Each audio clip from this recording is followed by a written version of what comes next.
Bayangkan, sebuah kafe kecil di sudut kota pada sore hari. Hujan turun perlahan di luar jendela. Suara cangkir kopi yang saling bersentuhan terdengar pelan. Dan orang-orang sibuk dengan dunia mereka sendiri. Di salah satu sudut ruangan, duduk seorang pria berumur sekitar 50 tahun. Pria itu bernama Arman. Ia datang ke kafe itu hampir setiap sore. Sampai suatu hari, seorang wanita muda masuk ke kafe itu. Namanya Alia. Ia ceria, energik, dan matanya tertuju pada pria yang paling diam di ruangan itu. Alia awalnya hanya penasaran. Pria itu duduk sendirian, tapi tidak terlihat kesepian. Akhirnya suatu sore, Alia memutuskan duduk di meja yang tidak jauh dari Arman. Ketika pelayan datang, Arman selalu menatap mata orang itu dengan penuh perhatian saat berbicara. Hal kecil seperti itu mungkin tidak diperhatikan banyak orang, tapi Alia memperhatikannya.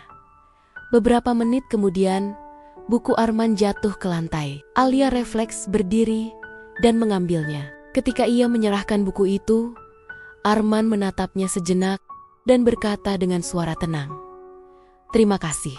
Percakapan mereka dimulai dari situ. Alia yang biasanya suka percakapan cepat, justru merasa nyaman dengan ritme bicara Arman yang lambat dan tenang. Tanpa sadar, Alia mulai menunggu sore hari hanya untuk datang ke kafe itu lagi. Suatu hari, Alia akhirnya bertanya langsung, "Kenapa Anda jarang bicara?" Arman tersenyum kecil sebelum menjawab, "Karena kebanyakan orang tidak benar-benar ingin didengar. Mereka hanya ingin didengarkan."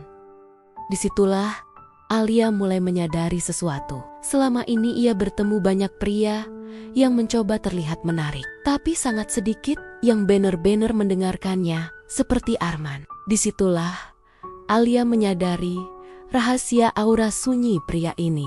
Bukan pada usia, bukan pada pengalaman hidupnya, tetapi pada cara ia berkomunikasi. Arman tidak berbicara untuk mengesankan orang. Ia berbicara untuk memahami orang lain. Dan dalam dunia yang penuh suara, seseorang yang benar-benar mendengarkan terasa seperti sesuatu yang langka.